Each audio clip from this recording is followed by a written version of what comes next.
আসসালামু আলাইকুম। আশা করি সবাই ভালো আছে আর আমিও ভালো আছি।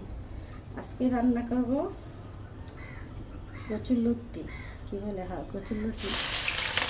আর কীভাবে রান্না করি সাথে থাকেন। আর অবশ্যই আমার রান্নাটা যদি ভালো লেগে থাকে সাপোর্ট করবেন। এই যে পচা পচা রান্না করি, যদি সাপোর্ট না করেন তাহলে ভালো রান্না কীভাবে করবো বলে।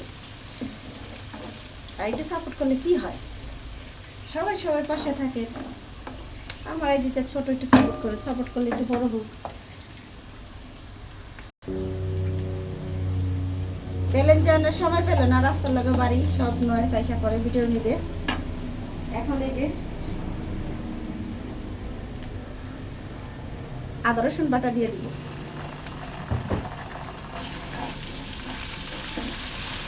আর যেহেতু কচুরলতি, তাই ইলিশ মাছ দিয়েও রান্না করতে পারেন, শুটকি দিয়েও রান্না করতে পারেন, আবার চিংড়ি মাছ দিয়েও। চিংড়ি মাছটা গুঁড়া চিংড়ি দিলে ভালো হয়। আমি আজকে গুঁড়া চিংড়ি দিয়ে রান্না করতেছি দেখে এটা লেগে না, কিন্তু বিশেষ করেন আমার বড় চিংড়ির থেকে গুঁড়া চিংড়িটা ভালো লাগে লাউ দিয়া বা অন্যান্য চিংড়ি দিয়ে রান্না করতে। এখন এই যে গুঁড়া চিংড়ি মাছ দিয়ে দেবো, যে যতটুকু মনে হয় ততটুকু দরকার দিয়ে দেবেন।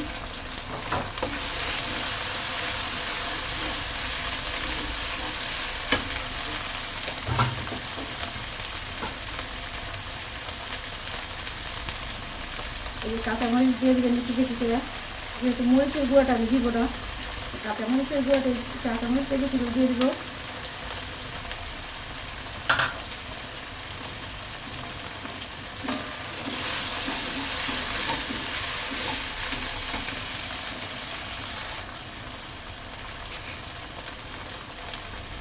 এই যে এখানে স্বাদ মতো লবণ দিয়ে দেবেন।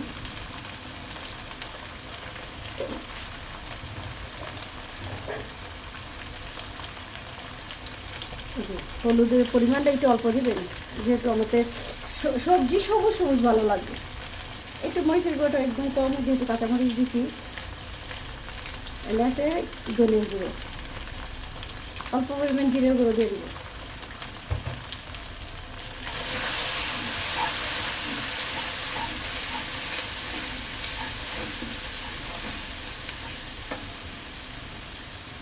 আর এই যে এখানে লতি আমি আগে কাইটা লবণ দিয়ে ভাইজা নিছি, ভাইজা পরিষ্কার করে নিছি। এইটাই এখানে দিয়ে দেব।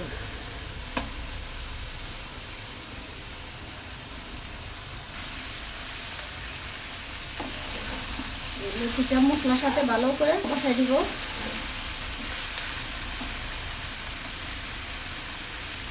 এই যে এখানে আছে ছোট ছোট করে রসুন, গোটা গোটা করে রসুনটা দিয়ে দিব। লতি শুটকির সাথে এরকম গোটা গোটা রসুন দিলে খুব ভালো লাগে। আর রসুনটা খাওয়াতে এমনি অনেক উপকার।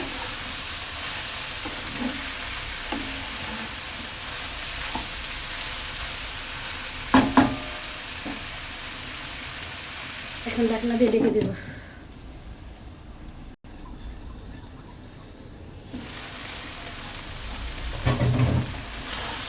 এখন ভালো করে কষাই নিতেছি।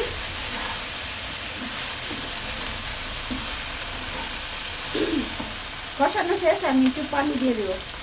আর বেশি লতি রেখা লোকটা সামাল দিতে পারলাম না, চিংড়ি মাছ দিয়ে রান্না করে ফেলাইলাম। আর চিংড়ি মাছ যেহেতু অ্যালার্জি, শুধু লতি খাবো, লতিতে অ্যালার্জি আছে, কিন্তু সামাল দিতে পারলাম না। লতি তরকারি, কচুরমুই, কচু শাক আমার খুব পছন্দের।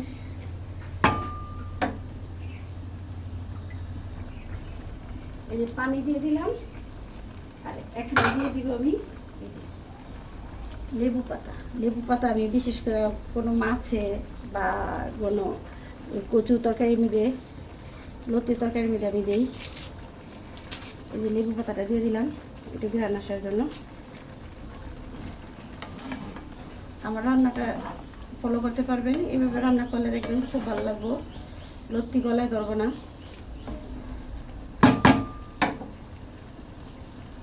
আর এখানে আছে যে লেবু রসটা একটু দিয়ে দিব।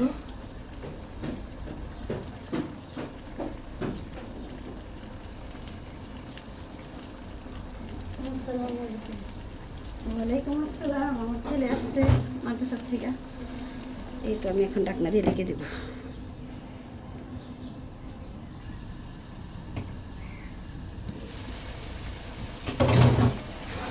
এই তো হয়ে গেছে। আর এই যে দেখেন একদম সিদ্ধ হয়ে গেছে। এখন এই যে ধনে পাতাগুলো দিয়ে দিব।